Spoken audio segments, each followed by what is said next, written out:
In the syllabus, variable valency of phosphorus, sulfur and chlorine you have to study. I'll give you all the explanation based on the phosphorus element. Other two follow the same steps and complete sulfur and chlorine. It is also given based on the explanation of variable valency of phosphorus and the different steps used. Try to do sulfur and chlorine and check the answer given in the text. In the textbook the answers are given. Don't copy from the textbook. You try to do by yourself all the steps. Phosphorus. In order to explain the covalency, first of all you should know the atomic number. That you can get it from the periodic table. Phosphorus atomic number is 15. Using the half-bay principle, first find out the electronic configuration. That is called the electronic configuration, the ground state.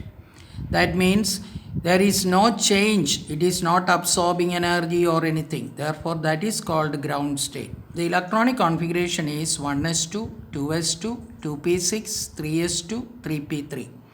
After writing the electronic configuration, represent the electrons in the valence shell. That is only this and all not required. 1, 2 and all not required.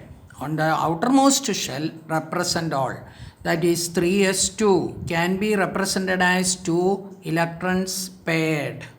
And 3px, 3py, 3pz all unpaired based on the Hund's rule of maximum multiplicity. All the orbitals should be unpaired, then only you can fill the first one. Now 3d also should be shown because third shell onwards there is d orbital. We are going to see the explanation of why phosphorus shows valency 3 and 5. First let us take covalency 3. In the ground state, phosphorus has only 3 unpaired electrons in the 3px, 3py and 3pz orbital. Therefore, in this state, it can form only 3 covalent bonds. B. Covalency 5. From the ground state, the electronic configuration, it is clear that phosphorus atom has vacant 3d subshell composed of 5 vacant orbitals. Therefore, if the required energy is available, it can promote its 3s2. That means from the 3s2, 1 electron will be transferred to 3d. That is this case. Here also you have to write the ground state. Don't think that for valency 3 you wrote the ground state, therefore that step is not required. No. This ground state you have to repeat again, and the 3d orbitals are this which are vacant. The 3s electron pair to one of the 3d orbital. From this it gets unpaired and one will go to 3d. Thus the electronic configuration of phosphorus in the excited state would be as shown below. This is ground state, and in the excited state 1s2, 2s2, 2p6, 3s1, 3p1, 3p1, that is y, py and pz and 3d1, that is represented here like this. That is 3s1, 3px1, 3py1, 3pyz, 3pz and 3d1. You should show the electron and see that how many are unpaired. 1, 2, 3, 4, 5.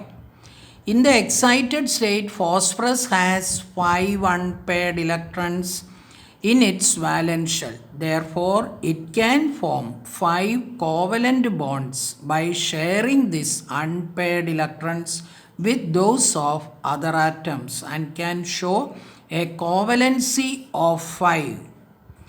Therefore, this is the steps that you have to write. An assignment is given here. Sulfur atomic number is 16. Explain the covalency of 3 covalency. That means variable valency of sulfur 3. It can show covalency to Write the heading covalency 2. Write the heading covalency 4. Then covalency 6. Next element is chlorine. Chlorine atomic number 17. Explain the covalency of chlorine 1, 3, 5, 7 covalence. That is 4 steps. Follow all the steps shown for phosphorus. From the above discussion, it is clear that variable covalency is shown by those elements which possess vacant d orbitals, fill in the blank question, in their valence shell and are capable of promoting their valence shell electron pairs into them. The elements having no d orbitals in their valence shell are unable to exhibit variable covalency. Give reason question.